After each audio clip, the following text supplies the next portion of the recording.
This thing gonna make me nervous. Okay. I want to throw you off. So let's see. They've been telling us we don't belong since they've been selling us on cell blocks. To redline our communities to block us out, so we sold bricks on blocks until they locked us up on cell blocks. Then blocked us out of population to put us in solitary confinement to destroy our confidence and label us savages. I guess that's why my father told me the day would come to pass when so-called young niggas would no longer be called vultures, scavengers. Like we be picking carcasses looking for culture. You see, closed books perpetuate contagious ignorance that's been passed on like swine and cut free from the Willie Lynch letter. So let's call that incubated breeding. Like the purity of my culture was born from the rise of Ivy League colleges, and I'm only American because I was crossbreeded in. As they remodeled my brown skin like clay, got my cities aching. The economic struggles suffocate like the new enterprises bottle air, so forget exhaling because I can't afford it. You see, our lungs have become restricted, scientifically re-outfitted. Welfare chokes us like pollution locked us out of a box, putting large holes in the dream of my youth, making them believe that it's sublime to beat and kill each other like slaves, fighting for the new age auction blocks, because the earning potential is that much more greater in stopping their hunger. So gentrification 101 says so-called public assistance is now the greatest find in America's history, solidifying the concrete jungle, so me and dingoes no longer hunt from high trees. Poison darts are replaced with glass sticks and cracked rocks, so the KKK no longer has to lynch us. You see, heroin has us hanging from our own veins. So call us strange fruit, harvest by ignorance, because my young brothers can't feel the world at their fingertips. So they massage themselves into believing that their life prosperity can never be as true as Kwame, unless they inflate their dreams into basketballs and footballs, and their views of riches only measured by fine girls and expensive cars. Because complacent society said that's the only way they become stars. The BET let 50 Cent tell them that bullet wounds will make you a general, while Weezy got them stuffing cash in the duffel bags when real hustlers put on suits and stack their money up in NASDAQ, so you can't get mad when they tell you they want to hear nothing about education. Because hip-hop propaganda had led them to believe that their lifespan can't get no better than hood rich. Therefore, they feel it better to be called so hood than to become a Rhodes Scholar and create a path out the hood. Truth be told, if someone told us that cooking crack was actually chemistry and bagging up a wet 150 to make 400 was the foundations of economics, maybe we would go to college. Instead of thinking that higher learning was doing a 5 to 10 in federal pen. See, I don't know, but maybe it's just me, but if T.I. and Jay-Z said having swagger like us actually meant having extreme confidence in oneself, maybe young boys wouldn't take and deposit their self-esteem, then spew their dreams from their loins into young girls trying to validate their manhood. Like having extra notches in your belt and your pants sagging, representing your life is all good, but brothers, I understand. Better yet, you're standing where I stood. Better yet, you're drowning where I swam. It's like I'm standing on the banks of Jordan, watch you grab on your last breath.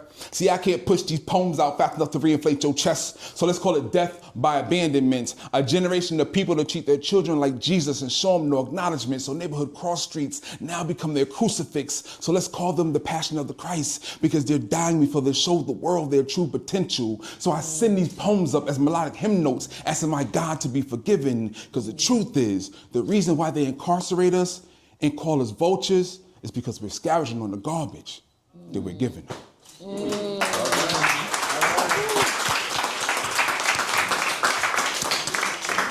Vermont Middle.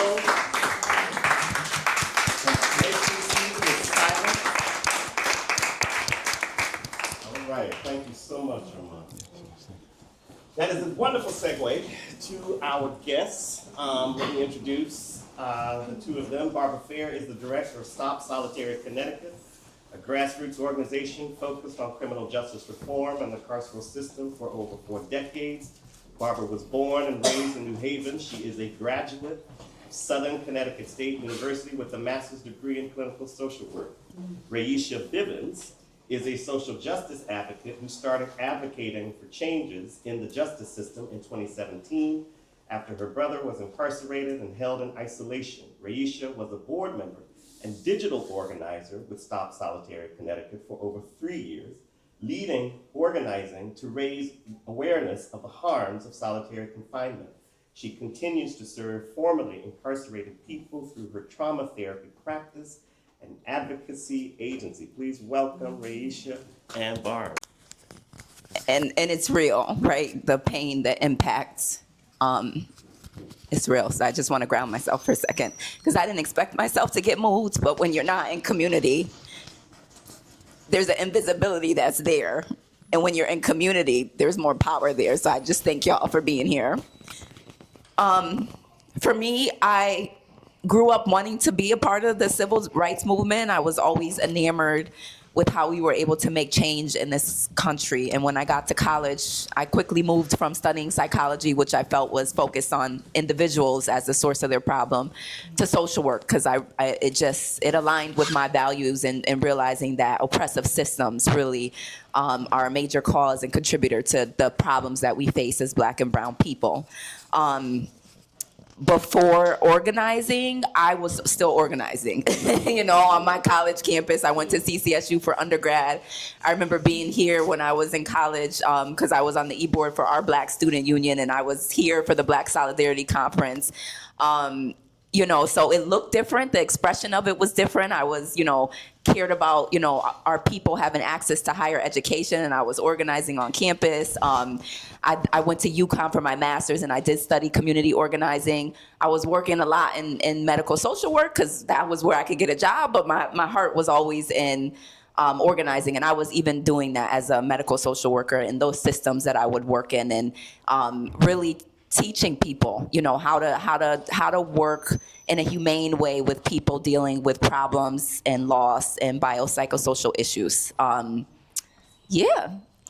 Did I answer the question? Oh, yeah. Okay. All right.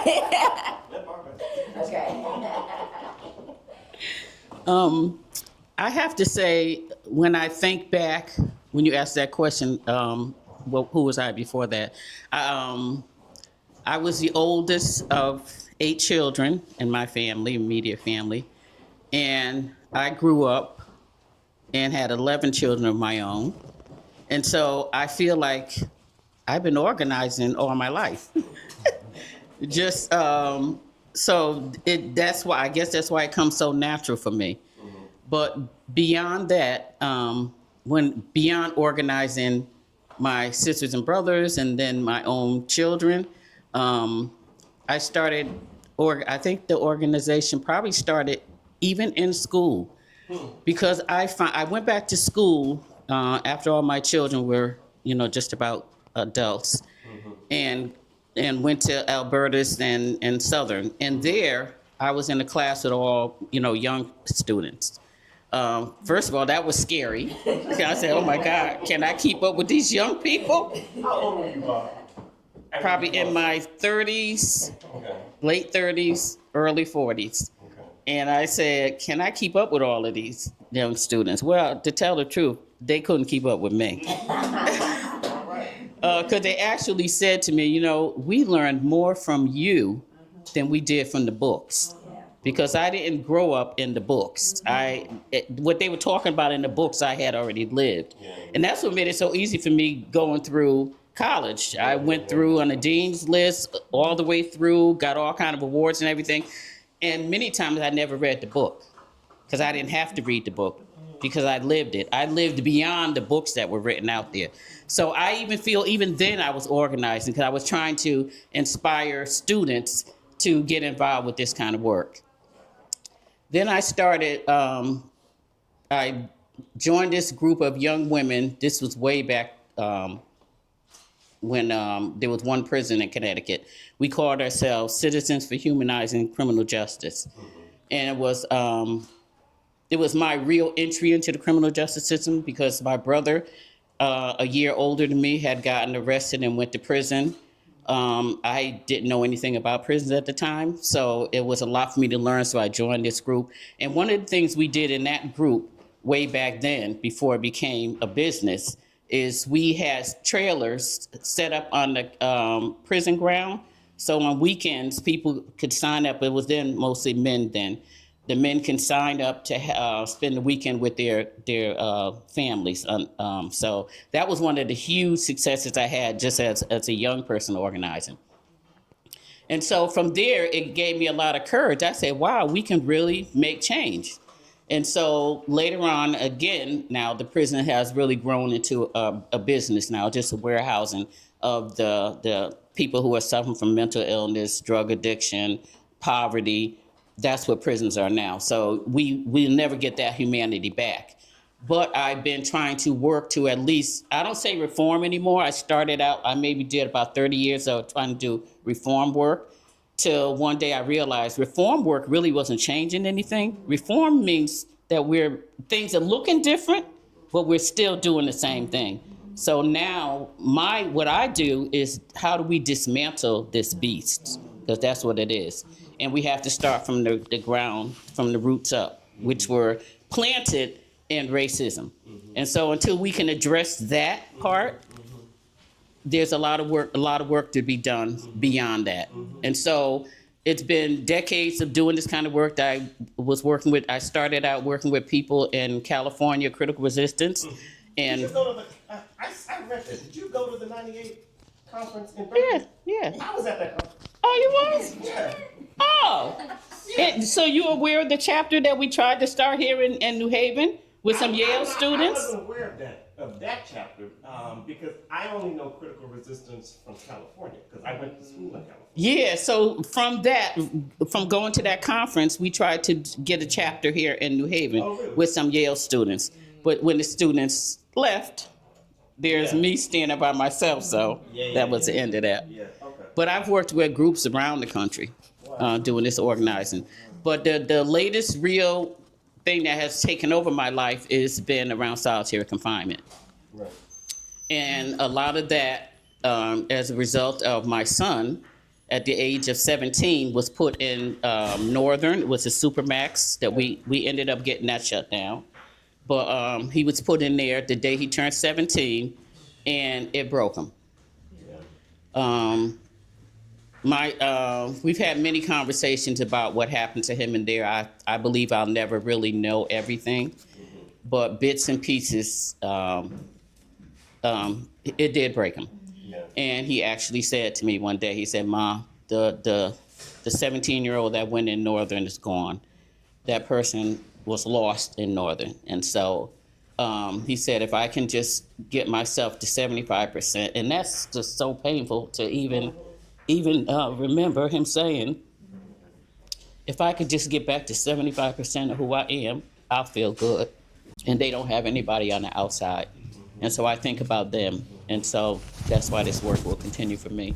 And because of the lasting harm that happened to my son that I've lived with all these years, I don't think this work will ever be over for me.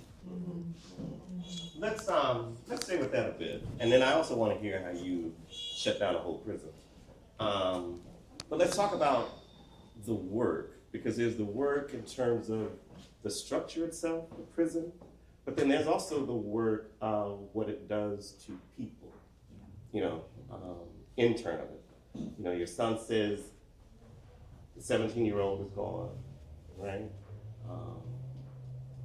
You, Rahisha, even talking about your brother being reincarcerated, pain there. So let's talk about, the work that you do, both in terms of, the sort of trauma therapy work and its connections to addressing the actual structures themselves. Can you both say a bit about that? Yeah, absolutely. So there's a vicarious trauma that happens when your loved one is incarcerated, and obviously a trauma that happens when people are incarcerated that we don't necessarily talk about publicly. So my entry into organizing, and particularly around the end of solitary confinement, was when my brother Joshua, who has schizophrenia and severe PTSD, depression and anxiety, was incarcerated in 2017.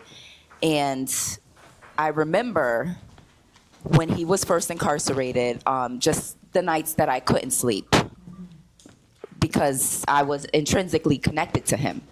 And I could feel and experience discomfort, days when I didn't hear from him, wondering if he was in solitary, and sometimes it was true, right? Or sometimes he was just on a lockdown. And one of the things that really awakened me when he was incarcerated was knowing that the first time was knowing that he was at Garner Correctional, the one prison in Connecticut that claims to be providing care and treatment to people with serious mental illness. And what they were calling care was housing people in the general population for 22 hours in their cell, in the general population. Not because something happened something behavioral, someone was harmed, and even if it did, I still don't agree with solitary as a way to address it. But it was traumatic. It was traumatic for all of us. It was traumatic for my mom. It was traumatic for me. It was traumatic to know that he was not stable with his mental health. And even though in Connecticut we claim we're a state where we deter people with mental illness from prison, in actuality it doesn't happen. And it's very subjective. I could remember calling the National Alliance on Mental Illness, calling divisions in the court, asking for help. And people, I remember someone said probably within the first couple weeks, I know this is hard, I know this is unfortunate, but basically there's nothing we can do. And I had to go to my own devices to try to advocate for him, right? And I did that over a period of 3 years, but this was like him being put in solitary because he was responding to hearing voices and got into an altercation with someone because he was having auditory hallucinations. This is seeing him get more sick, right? Because he's in a cell 22 hours out the day, right? And getting worse, right? Getting into psychosis and seeing that the very place he is causing him to become unstable. So to your point, there's the trauma, the vicarious trauma that we deal with as family members when your loved one is incarcerated. And what's the question? How do you care for it? I want to make sure I answer it. Okay. How do you address? How do you address it? You do work as a therapist. I do, yeah. With folks who have been formerly incarcerated, but I also imagine their loved ones who've had to also suffer from their incarceration. So what does that work? It's ongoing. As y'all saw, I just had to ground myself in this moment. I think as a therapist, whether I served formerly incarcerated people, I do have my own therapist, and I do think it's crucial. Doing this work around incarceration and being directly impacted is crucial. So therapy for myself helps, and just having community. Like, I remember Barb, like maybe a month ago, asked me to come and speak, and she knew my brother had been reincarcerated just in August. And just being there with Barb in West Haven a little over a month ago, it's like I came out of this bubble. It's like there was a place that I was affirmed in my healing and in the fight, not just for Joshua, but the systemic fight that I wouldn't have been had I just kept doing what I was doing. I was still advocating for Joshua, but there was a healing that is indescribable that takes place in community. So I think that that's a big part of it. That's beautiful. Because otherwise, the system pulls towards invisibility.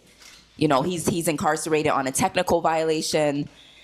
We have clear evidence that he was having psychosis before he was incarcerated. I mean, over 60 pages of evidence submitted to the Board of Pardons and Parole, and they still sanctioned him to more time.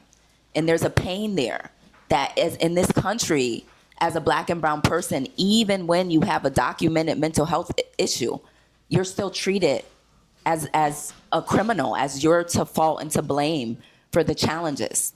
There's no compassion. So I would say, in addition to therapy and just having loving people, definitely community. And it was the fight with Stop Solitary as a board member, as a digital organizer. It affirmed me on a personal level, affirmed me on a political level, and it actually helped me be more effective with my brother. Because over 3 years, the first time, I was able to advocate to get him time served, and he was able to go into one of the best mental health housing programs in the community. But how to actually win that fight for him, the fight for ending solitary and being on the board, it bolstered that. So it's like it's a symbiotic, right? And it does help with the healing. Let me first say, when we talk about the trauma and healing of having someone incarcerated, I could be up here talking for hours. So I'm going to try to make it as brief as I can. When someone's incarcerated, and I don't know, I can't speak for everyone, but that trauma that person faces reaches out to their loved one. When my son was in Northern, which is why I had to fight so hard, I had many sleepless nights. I wake up in the middle of the night feeling like I can't breathe, get up, open the door, just so I can get more air because I felt there wasn't enough air in the house. I felt him pulling on me. I felt him crying out. I felt all that stuff. So I had to deal with all of that while he was in that cell. And it was about to drive me crazy because I had to go and take all that pain to work every day. And I tried to keep as much of it from my kids as possible, for them not. So I felt like it was a burden that I was carrying by myself, and was getting very, very heavy. And the only way I felt that I could relieve some of that is to fight harder to get him out of there. And so that's what I did. I reached out to different organizations, legislators, anybody I could think of that could help me get my son out of there, because I was afraid I was going to lose my son. And the reality is, parents have lost their kids in those places. If they didn't commit suicide, they end up self-harm. So and then a lot of the damage, psychiatrists will tell you, can be irrevocable. The younger they are, and the fact that my son had just turned 17 meant that it was likelihood that he may never recover from that, because it's actual brain damage that they're doing to you when people don't recognize that they're damaging your brain. And so I finally was able to get him out. And then, like I said, then I thought about all those other people stuck in there who's advocating for them. And so that's when I put on the fight to shut down Northern. And so myself and our community, Stop Solitary Community, other organizations like ACLU, they've been a real big part of this, and different organizations, the state advocate, child advocates, a bunch of organizations came together to shut down Northern, because I vowed I was not going to rest until that place was shut down. And I know when I first said it, people say, oh, that'll never happen, and then we got, even had the commissioner then sending in op-eds talking about they need this is a tool and all of this. And I would just push back on that, that we need a tool that destroys people, then who are we as a people? But long story short, it finally was shut down. And then and part of the PROTECT Act, which was the piece of legislation we all put together, part of that was getting an ombuds person. Now, the ombuds person is somebody, this is our vision of it. This person is going to be free to go inside of the prisons at any time of the day or night. They don't have to be scheduled. They don't have to be supervised. They can talk with people confidentially. But that person, and they should be sitting with the commissioner to change some of the policies that they have. We're working on getting at least the first hire, hopefully coming up soon, because in that space of last September when the ombuds came on till now, I continue to get letters, emails, calls, and I continually tell them we have an ombuds person now, and you really need to go through them. And I let them know I'm never going to walk away from this work, but sometimes it can just get to be a lot overwhelming. Yeah. And I understand it, because if you've been ignored for years and years and years, and you find somebody out there really cares about you, of course you're going to cling. You're going to, this is your safety line. So I understand it. But the thing about that, then it overwhelms my life. And so then I end up in the hospital with hypertension, which happened to me many, many times. And that's why I decided I have to do something else. I want to still be there to help, but I can't let it kill me. And so that's why I'm hoping that the ombuds person will step up and do what we envisioned him doing, and so that things will be better. But even with that, and I told him from the beginning, another little short thing, I actually applied for the ombuds position. I didn't want it. Rahisha, all of them that around me know I didn't want it, because the reason for me putting it together is so that I can step back. So, but they kept pushing and pushing. Oh, you do it, we'll help you. You'll have all the support. And I said, I don't think so. But you know what? I'm going to put it in anyway. This was my plan. The governor gets to get 3 names. He has to pick one name from those 3. So I asked this civil rights attorney who'd been suing them for years. I said, You put your name in, I put my name in, then we all have to just get one really, really good person, and we know we got a good odd person. Right. And exactly what we thought. He made sure I didn't get it. He made civil rights attorney didn't the get it? civil rights didn't get it. And he actually wanted to give it to this public defender that nobody even knew. She went to be confirmed. She was all excited. Oh, I'm so honored to be. And we were all people formerly incarcerated, and families were looking at her like, "What? We're going to depend on you to help our people?" And so we pushed back, and she didn't get confirmed. So, long story short, we have another person who's an outbutt person, and I'm praying that he will have the heart and the commitment to do this work, because it takes a lot of heart, love, compassion. It takes a lot of that to do this job.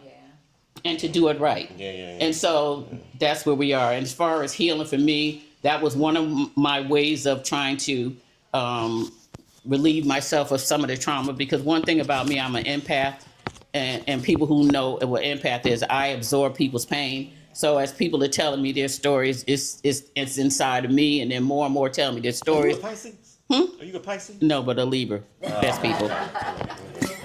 The best people. With it, Libra's it. And so, like I said, as much as I want to help, I can't let it kill me. And so I said, okay, let's put someone in place to do this work. But I will always be there, because it's who I am. I can't even get away from it. Yeah. It's in the blood. Yeah. So, like she said, getting a therapist or somebody that you could talk to helps with the trauma. I try to take as many mini vacations as I possibly can, and just trying to find fun things to do, like watching things that make me laugh on the TV, games and stuff like that. So all these men have signed it, thanking me for what I've done. I mean, that is the most rewarding thing out of all of this work. I actually went to get some meal a couple of weeks ago, and this formerly incarcerated person came in, and I was getting ready to pay for the meal, and he said, "No, I'm taking care of that." He said, "This is thank you for all that you've done and continue to do for people." That wow. So it's little things like that. I don't need a paycheck. I don't need that. And that's what and people don't realize, but the work that I do primarily, even today, is mostly volunteer, because that's what it's always been. They weren't paying organizers years ago. It wasn't even thought like it was a job. That's right. But it's a tough job. It's a really, really tough job. And maybe one day we'll talk about that. But this is awesome, because I want to bundle two questions here, right? One is, I want to hear how you two came to know each other, right? Because one of the reasons that we bring people in pairs is so that we can demonstrate that organizing takes place through relationships, right? But then I also want you to talk about, all right, this is hard work. When you closed the Supermax prison, you said that people said this isn't going to happen. How do you convince people that, no, we can do this? This is completely within our capacity as human beings, So, but first, let's hear about how you two know each other. Oh, I got it. Okay. So yeah, just similarly to Barb, when my brother was incarcerated, I vowed to not only help him, but to really make a difference for all people that are justice impacted, interfacing with the criminal justice system. And I would just share that. I was a social worker, but I worked actually in another sector that wasn't social work full time. And I would share it with everybody. Like, I manage a dental office. That's like another job I have.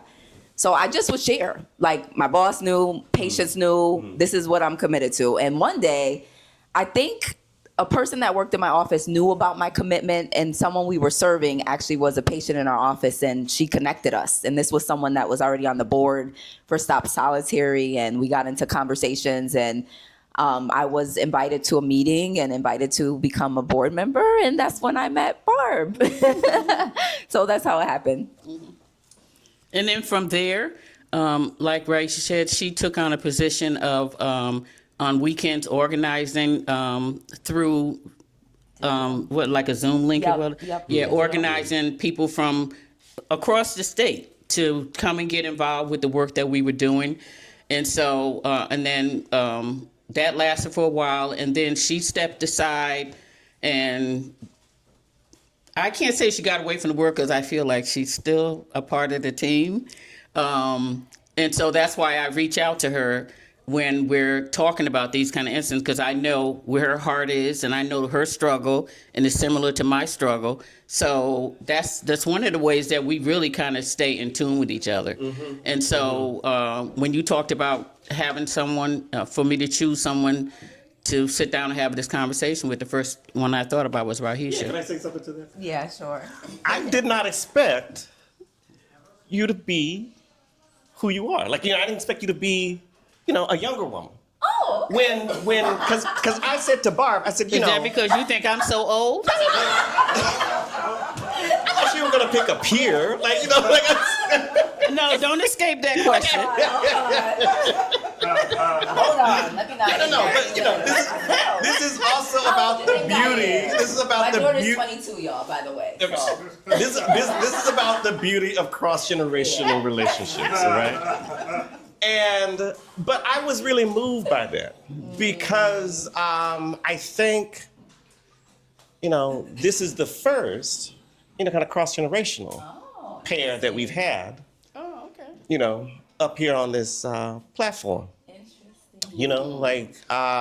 And I was struck by that because, when I asked Barb, I said, Barb, can you think of somebody who you want to be in conversation with, your ride or die, your comrade, and you immediately said, I know who that's going to be, So, part of this is also about, you mentioned the civil rights movement. Yeah. The first group that you were a part of, those are often, scenes, movements in which, there is conversation across the generations, and relationships across the generations and stuff, So I just want to add that part. Yeah. And let me just speak. Go ahead, 'cause I I was just gonna want say a to. little I just more, want to too. speak that Yeah. to the thing about age. Believe me, I am very honored to be the age that I am. But that also played a factor in why I felt I needed to get someone else to step in, because I am 77 myself and I can't do this forever. So I want to get somebody that they may not ever have the compassion and everything that I have, but at least close enough to it that they care enough to want to reach out and help as much as they can those people who I feel are most unseen and unheard in our society. Yeah. I just remembered like the first times that I would be around Barb or meet Barb. Like, she's the real deal. Like, talk about compassion, right? Like, always held space for people that were directly dealing with it. And even when I stepped off the board, I knew I could always call her. Joshua was incarcerated last year on a violation. So this is his third time incarcerated. And last year I called her. And that was close to, it was a little bit closer to when the Protect Act was passed. And I'm like, they're not following it. She's like, all right. She put me on the email with the commissioner of DOC, everybody. And we got to work, right? And so, like, that, like, we I think just have a mutual love of this cause, of our people, of accountability. Because really, that's a part of what it takes, right? Like, holding the system accountable in the face of them thinking that this is supposed to work or this is how it's supposed to be, right? And I think it's a normal part of advocacy that you are going to get some resistance, but you have to be grounded in nothing is going to stop me. This is important that people are treated humanely. This is important that you're following the laws, right? Because they had put Joshua in solitary after he advocated to be in another cell because his cellmate wasn't sleeping. And then they went to change him. Joshua doesn't really have cognitive deficits. So he saw like the person they were going to move him with had his stuff on the floor, his mattress on the floor. He knew he wasn't stable. So he was like, I'm not, like, please put me somewhere else. And then they gave him a ticket saying he's refusing housing. And I'm like, put him in solitary. And I'm like, Barb, this is not, because solitary is supposed to be like the last resort after least restrictive means have been followed. And they just didn't even listen. Like, even us having common listening skills, you could see he wasn't refusing housing. He's trying to make sure he don't get in trouble and get into something with someone that's not stable in prison. So, we work together that way. And also, I don't know how much of the nitty gritty we're gonna get into this, but Barb and I have had some hard talks, right? In organizing work, right? There's things that happen. There's, conflict. But what I love about our relationship is that we've been able to hear each other, and we've been able to move through all of that for the better. Because that's what I think one of the things that makes Barb so effective. She's not gonna step over things that aren't working, right? So, drawing us even closer. So, and I can be tough, and I acknowledge that. I'm really tough on the bug person. I told him I'm very disappointed in what he's doing now, but it's only because I really want this. I really want people to have what they thought they were going to have when we had this position. So how do you? And it's not about me. I don't care if you don't like me. Really, I really don't. Long as we do the work. Yeah, exactly right. Yeah. The work is done. So, how do you get people to change their minds or to care about? When we did what we did way back when I was a teenager, that told me then I had some power. And so as I'm successful, I just feel more and more powerful. And I want our people to know that we have the power. We just have to come together and do this. We can do this. But as long as we're not together, this is how they get to, like, we pass the law and they just completely ignore it. But we have to stay on them until they do the job that they're supposed to do. It's kind of tough when you have a governor who really doesn't care about incarcerated people. So that's how they're getting away with just completely violating the law. But I still stay on them. I think I'm a toot Barb's own horn, even bigger than that, but all of us really. But I think one of the most effective things that we did, we had legislation passed 2 years in a row. The first year, Governor Lamont vetoed it, okay? Barb was in conversation with the commissioner of DOC a lot. That was part of the strategy that really, really worked, because the second time around, when Barb was in those meetings, and sometimes, other people would join her from the committee, the commissioner agreed to the legislation, right? Before it was even introduced. And I would love for you to speak a little bit more about that process, but I think that was like really part of the key to the effectiveness, because we knew we were going to get pushback from CEOs who they have a certain perception and they think that this needs to happen to have order in the prison. Correction officers, sorry, thank you. In the unions, right? We knew that we were going to get pushback, but having the commissioner of DOC's back in, I think, was key. And we did a lot of lobbying, but I don't really recall talking a lot to people that had a really hard-nosed stance. Because what we were saying is treat people humanely, right? Have an effective, safe alternative if there's a safety issue. And there are other states that have actually developed alternatives that are safe and humane, that were really focused on separation versus isolation, that we would talk about, that we knew about. We're not saying we want anybody to be unsafe. We know correction officers are really as harmed by like solitary as the people inside. Imagine watching someone decompress, that's not the right word, but decompensate and get worse in front of you. Imagine that impacts them, right? So I think because we had just a really common sense approach to those conversations, like that part didn't really feel difficult. And maybe we just never talked to the ones that were really like, I remember a few, maybe one or two that we knew they weren't coming over, but we focused on who we knew we could win over, and just really having this be about humanity. Because really the bottom line is most people incarcerated come back to the community, and if you have people return more harmed than when they enter the system, it doesn't work. Recidivism, they're not gonna survive in the community, and they're not gonna be healthy and well. So that was part of our approach, and it was true. So, but if you want to share a little bit more about how it was with those meetings, Well, I can tell you one thing from the start. After like the second meeting, the commissioner said he can't work with me. and so I said to him, I can't understand why you can't work with me. I said, all that I'm asking is that you treat people humanely. because all those people have somebody on the outside who cares about them and loves them. They're coming back to our community. And if you're talking about safety and security, who's safe and secure when you're abusing and torturing people? Mm-hmm. And they're becoming seriously mentally ill, mm-hmm. and then you're bringing them back to the community. Right. And the communities that fill the prisons are primarily New Haven, Hartford, Bridgeport, and Waterbury. Right. So they're coming back to our community, not coming back to yours. Right. So I want to make sure that what we do when they're inside is going to make them better when they come. So I don't understand why we can't work together when all I want is humanity. Mm-hmm. I think we all should want that. Mm-hmm. And little by little, he kind of came around. Oh, really? That's what happened. And then one morning before we passed the Protect Act, he came in because it was getting toward the end of the session, and they were desperate to get the bill passed. So he comes in, he says, we are going to pass something today. I said, oh, great. So we started, compromising. Well, we'll give up. Like, I wanted, to start off with 8 hours out of the cell. He wanted more like 5. I said, okay. There was a couple of things. I said, okay. And then I said, I want an independent ombudsman, independent of DOC.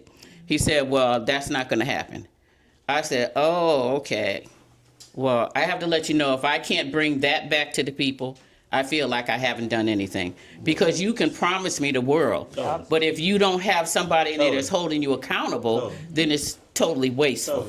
And so I'm not going to give up on that. Yeah. But I told him, I said, I will give up that for now if I can get an independent ombudsman person. Yeah. And that's how he turned it around. Wow. And all of this was part of the Protect Act. Yeah, all of this was under Protect Act. Solitary isolation was supposed to be the last resort. They're supposed to do take de-escalation training. I can't think some of the other things. And another big thing for me is the way they treat the mentally ill is that so many are just giving drugs. They're just drugging people. Yeah. And so that's not really what's helping. But I know a lot of people will take the drugs because that at least allows them to maintain themselves inside of a prison. I talk to people about using illicit drugs in prison, and they tell me, they said the only way we can get through this is if we're drugged up. Yeah.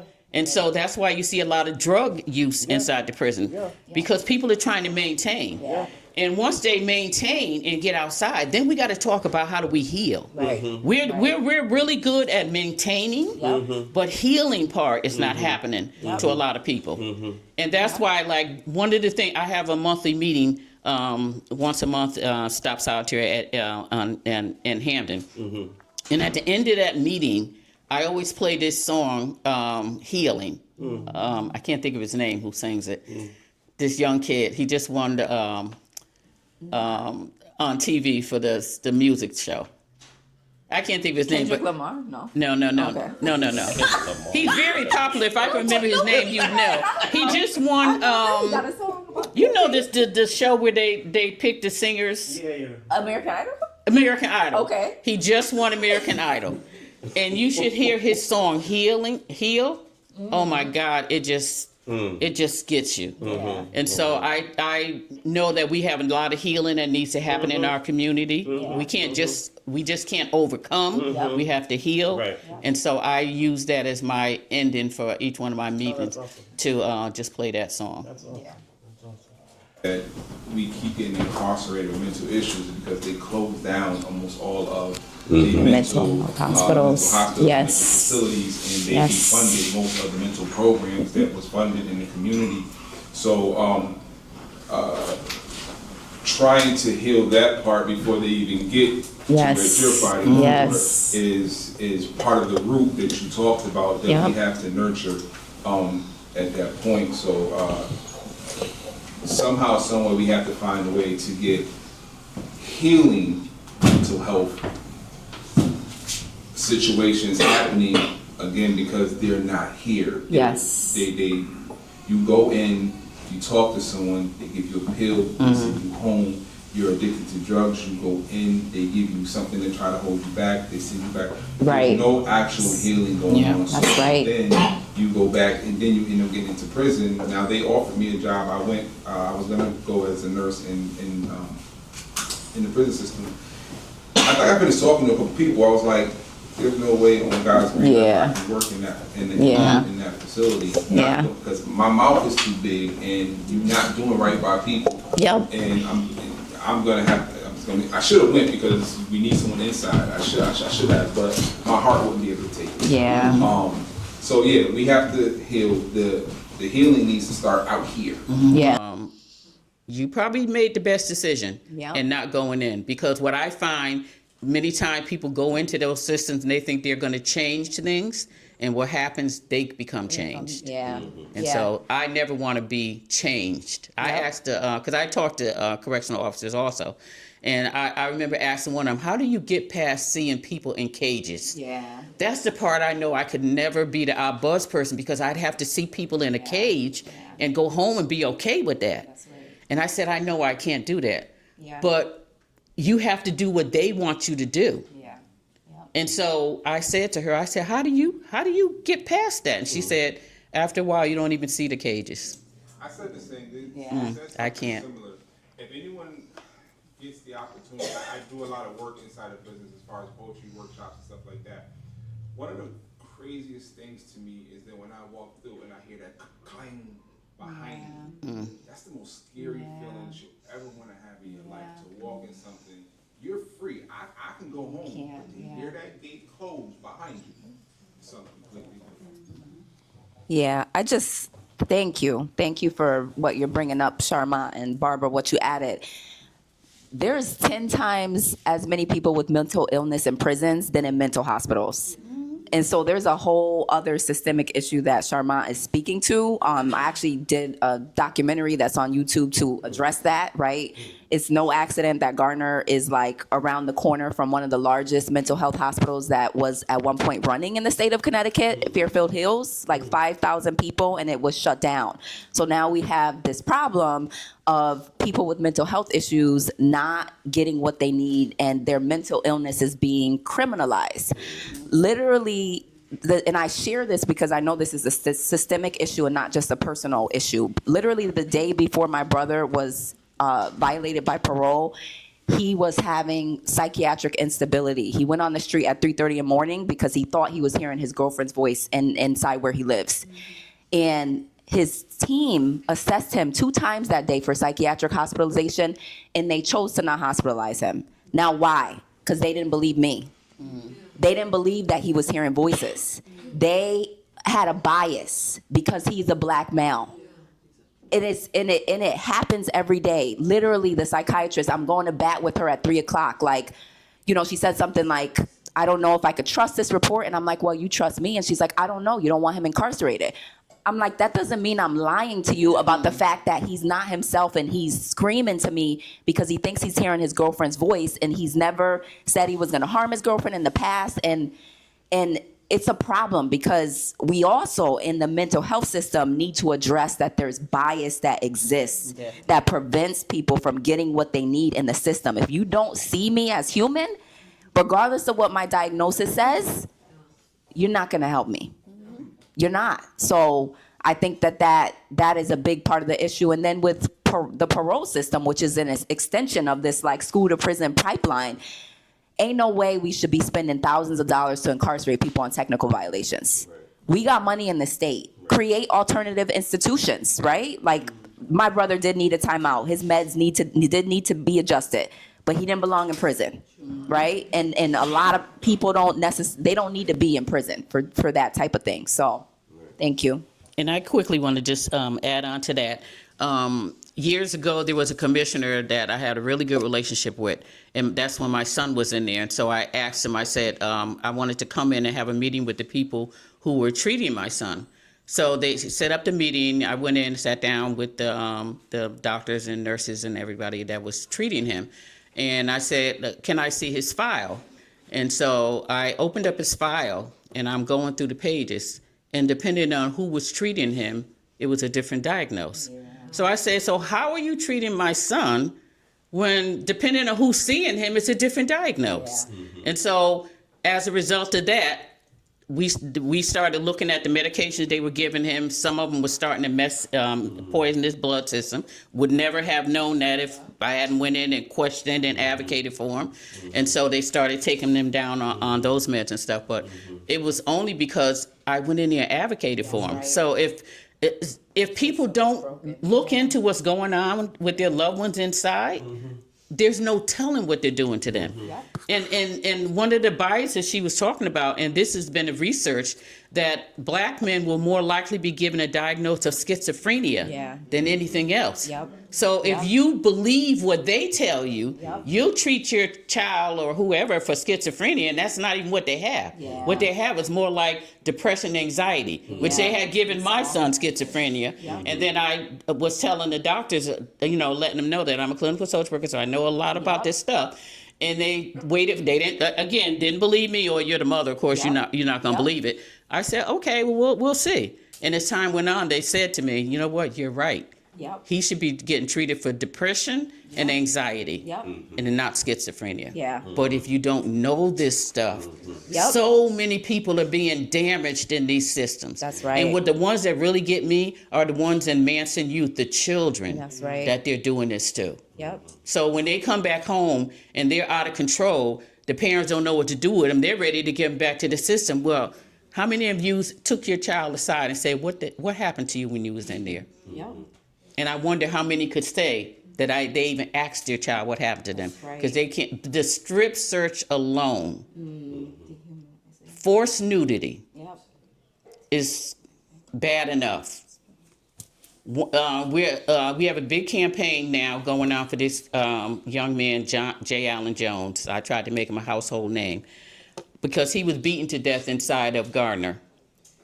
And it was because he was having a bad time. His counselor wanted him to go into be monitored.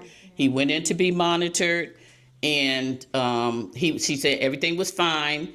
And then they told him, you have to do the controlled strip search, which means get on your knees, lean up against the bed while they take all your clothes off you. And I don't know what they do after that. But when they told him to get on his knees, he said, I can't do it. They asked him again. They said, if you don't, we're going to force you. And he left out of that room dead. This has been quiet for many years, but we found out about it, and we brought it out of the darkness into the light. He's been going to court. We've gone to court with them to testify, to talk to the judge and everything. We want that video released, what happened to that young man. They've been fighting us for over a year now, but the judge finally made an order in August that they're going to release the video. And in her motion to release the video, in her judgment, she said the people who showed up at his hearing outweighed what the DOC wanted, Department of Corrections. They wanted that video never to come out. We're still fighting because they're trying to find ways to blur out stuff. And I told them from the start, when you start talking about blurring, I'm very suspect. Correct. So we'll wait and see what it looks like, but we got to make sure that we keep a copy of the original. So we always know what happened to him. And another funny story about this, I reached the part of my organizing. I was on this radio show, and I reached out to the mom because I didn't know her. She lived in Georgia. So I reached out on the radio, and I said, if anybody know this mother, Jay Allen's mother, please tell her to get in contact with me. I gave my email number and everything. The very next morning, I got an email from her. Wow. And we've been connecting ever since for the last couple of years, talking and texting and everything. And so I let her know that everything that's going on up here, she actually came up with us in August. And I plan to have her for Christmas at our community meeting. That's awesome. So, yeah. That is awesome. Because this is a really powerful, story, because it's also the judge acknowledged the power of organizing. That's right. That people showed up. And we put it on the record. And the first thing I said when I stood before her, I said, Your Honor, J. Allen Jones' life mattered. Right. All right, we have time for maybe one or two more. Yeah, love. Something that you said struck me, the work we do, we cross paths sometimes, about dismantling the system. I think some of the policies that people fight for, they never get implemented inside of a correctional setting. They sound good on paper, people rally behind them, but I don't think the Department of Correction is capable of some of the things that we aspire for them to do. Just my experience being in there for a couple of decades, there is no compassion in those places. People that take those jobs are not interested in your healing or what's your underlying Talk issues, about it. Yeah. or the effects of poverty, Yeah. or racism, Yep. your schooling. They're not concerned with that, and how do you implement policies. I don't think the Department of Correction will ever be capable of doing what we want them to do, nor will they ever be held accountable because of the power of the union.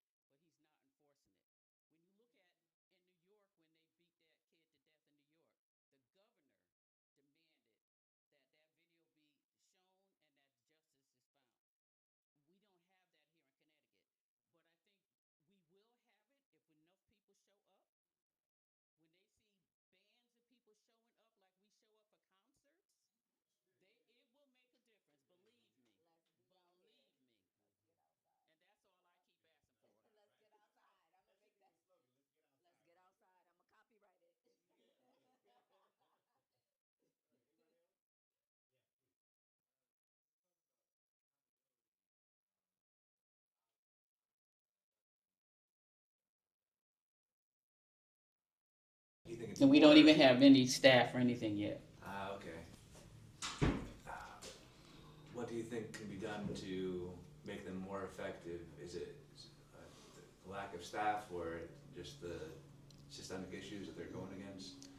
It's gonna be all of them. They definitely need more staff, but Yeah. you can do a lot with one staff, because, that's the first thing our ombudsman say, well, I'm only one person. I said, I'm only one person too, look what I get. Exactly right. So, I mean, it's good to have staff, but you don't have to have a big staff to make some changes in DOC. So that's what I'm disappointed about.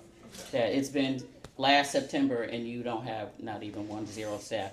But they are working on that now because we keep pushing on it. And one of the things, they're getting ready to interview for an associate outbuds person. And so I talked to the outbuds person. He doesn't have to listen to me because I'm not in charge.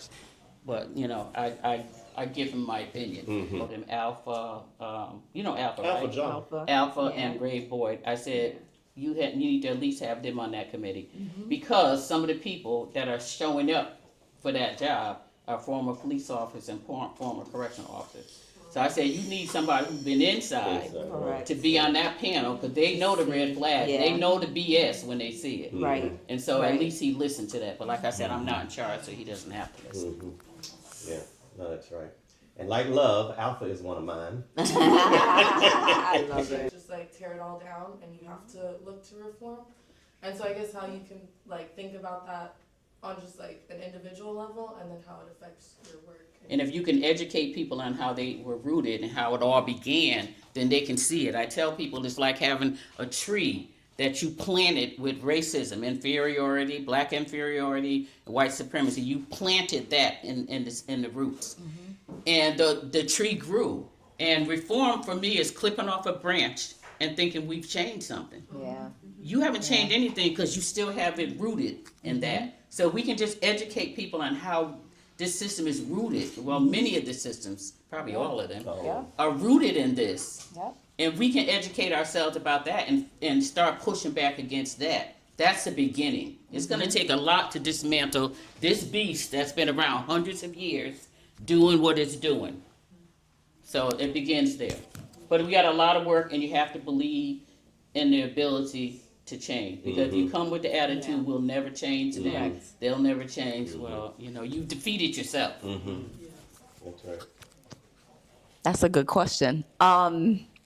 Yeah, I agree with everything Barb said, and I do think that staying in the mindset that anything is possible, right? Anything is possible. We can't take anything off the table. And I know Barb has had the privilege to travel to other countries where the model looks different, right? Where they don't even have people in cells. They have people in dorms, who have maybe convicted of crimes. And I mean, I'm here because I just started declaring what I wanted to do. Obviously, from a young age, I was doing different types of organizing, but the pathway that I've taken here, it started with just an intention and being in conversation. And sometimes things can happen that easily. Not to say that once the conversation is around, it's going to happen overnight, but we're already like in conversation with the right people. So it's really about just keeping that hope alive and continuing to have people see what could be possible in a new model that's not rooted in racism, right? That's not rooted in all of that. That's not poison at the roots. And I do think that even though the roots are damaged, there's a lot of models that can work to start transforming the mentality. Because that's the disconnect that I think that we've seen when we actually passed the laws. The implementation was still a struggle, and it was a struggle because of the inherent belief that, if people are bad. People are inherently bad if they commit a crime. They deserve to be punished when punitive methods are shown to be completely ineffective. If we can also change that mindset, there could be a transformation. I think that there would be people more willing to implement the policies because they're coming from a different place, right? That people deserve this inhumane treatment. And I know there's methodologies around the country where they did more of that training. And perhaps if we could do some of that, or it's not gonna happen overnight, y'all, but if we could work on that psychological piece, even within the system, there could be different outcomes. So thank you. And let me just add one last piece. I know there's other people that talk about complete abolition of prisons. I'm not there yet, but and so they may not like the way I do things because I actually talk to prosecutors, legislators, correctional officers, commissioners, all these systems people. They might see that as maybe you're collaborating with them. I don't know what they see, what the harm is. But for me personally, I don't think nothing changes without a conversation. It begins with a conversation. And if I can't even talk to people, how do we change anything? Yeah, I mean, that's the beginning of organizing. You sit down with people, you build relationships with them. I remember years ago in organizing, older organizers said to me,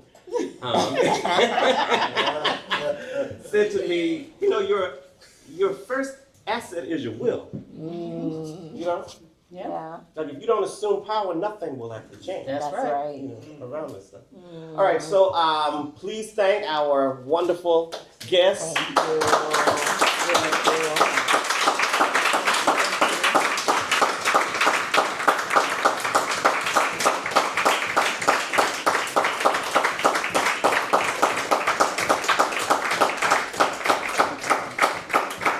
Give yourselves a hand for showing up.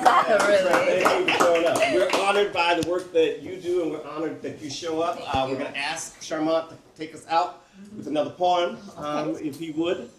In these streets with holes in their bodies, and I'm having to heal them from the inside out. So my job is trying to get them here before they get here. So this story is a true story. I had a conversation with a black boy the other day, gunshot victim. He asked, what makes a black man be a nurse? I told him the last line of the nursing pledge reads, I dedicate myself to the devoted services of human welfare. Well, I guess you black boys are the only humans because your welfare seems to be the only one at risk. As a nurse, I've seen more black boys die in hospital beds than I care to count. Have heard more mothers scream, God help me, with the white voice in the room saying I did all I could. Do you know what a street beef smells like? It smells like the hot slugs cooking in a black boy's chest. Because I'm from a city that knocks down projects because the rubble makes better battlegrounds. Turning black boys into green berets, playing in concrete jungles, moving like renegade soldiers, fighting for the big piece of poverty. Call it black on black civil war. Call it ethnic suicide. But black boy, you ain't no soldier. I've seen how you die. Tears running, fists clenched in fear, body quivering like mama's little baby. I've seen bullets pull from your rib the way food is pulled from your teeth. Black boy, how can you digest death but you can't chew life? There's no honor in how you die. Body broken like bread, hands baptized in your blood. I've seen your purple heart on chill like the devil's coming for dinner. Black boy, don't you know what your blood looks like on white sheets? It looks like emasculation, mental conditioning. It looks like extermination. It looks like your blood knows how to die. Like mama stretched across caskets like American flags, folding herself into fetal triangles, delivering her tears to pillows, realizing she won't hang any more spangled banners for her stars. It's like my nursing degree has become a one-way ticket to watch you die, choking on bloody bullets over and over and over again. It has to be a sin. Black boy, it has to be a sin that you learn how to pull 9mm before you can even pull a 900 on your SATs. That I learned how to pull bullet fragments before I learned how to pull splinters. Black boy, we don't need no more GI bills. Aren't you tired of depositing bullets into your GI, gastrointestinal tract, taking gut shots? Don't you know the devil's a glutton for a black boy's flesh? Because your flesh be beautiful, your flesh be sacred, melanated Morse code, your flesh be forget failure. Black boy, you asked, what makes a black man be a nurse? I said when the overflow of self-hatred and blood tsunamis the emergency room, when hospital beds, gauze, and sutures no longer keep the damned from leaking. I say you, black boy. I became a nurse, hoping my hands would be your Teflon second chance. Because the only shots I ever want you to take is not being incarcerated, but taking your shot at greatness. Yes. All right. Beautiful. All right. Thanks to Casey Hutton, Delita Haley, Keith Majaja, Ellen Kupo, and in memory of Asada Shakur, Yes. Miss Major Griffin Gracie, the Black trans activist, and our thanks to all of you. Food is being sold by Ula in the back. Thanks again. Beautiful.